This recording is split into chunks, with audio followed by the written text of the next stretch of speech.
Hello guys, ഇന്നത്തെ കണ്ടോ ഇവിടുത്തെ ഒരു പാക്ക്, ഒരു നെറ്റ് പോലത്തെ കവറില്ലേ നമ്മുടെ നാട്ടിലൊക്കെ, അതിനകത്ത് ഇതുപോലത്തെ 3 ഞാൻ കാണിച്ചു. ഇതിന്റെ ഈ ഗ്രീൻ പീസ് ആണ് നമ്മുടെ നാട്ടിലത്തെ വെളുത്തുള്ളി മിക്സ് ആയത്. പിന്നെ റെഡ് നല്ല പുളി എരിവുള്ളത്. പിന്നെ ഇതിന്റെ തന്നെ റെഡ് ഉണ്ട്, അതിനകത്ത് ഉള്ളിയും കോക്കനട്ടും ഈ വെളുത്തുള്ളിയും ഉണ്ട്. അപ്പം നല്ല ടേസ്റ്റ് ആണ്, എനിക്ക് അതാണ് ഇഷ്ടം, ഇതും ഇഷ്ടമാണ്. പിന്നെ ഒരു മഞ്ഞുണ്ട് ഗൈസ്, വെറും കടല, എനിക്കത് ഇഷ്ടമില്ല. എല്ലാത്തിനും 3 ഉണ്ട്. അപ്പം നമുക്കിതെങ്ങനെ പൊട്ടിക്കാമെന്ന് കാണാം. ഇങ്ങനെ പൊട്ടിക്കൂല, ഇത് പൊട്ടിക്കാൻ പറ്റില്ല, നമ്മൾ ഇങ്ങനെ കട്ട് ചെയ്യണം. അതിന് പകരം നമുക്ക് ഒരു ട്രിക്ക് ഉണ്ട്, കാണിച്ചില്ല നോക്കട്ടെ.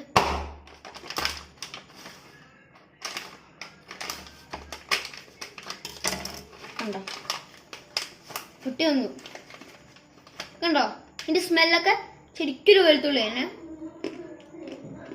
ഇതിന്റെ റെഡ് ഇല്ലാത്തതുകൊണ്ട് ഞങ്ങൾ എപ്പോഴും തീർക്കും.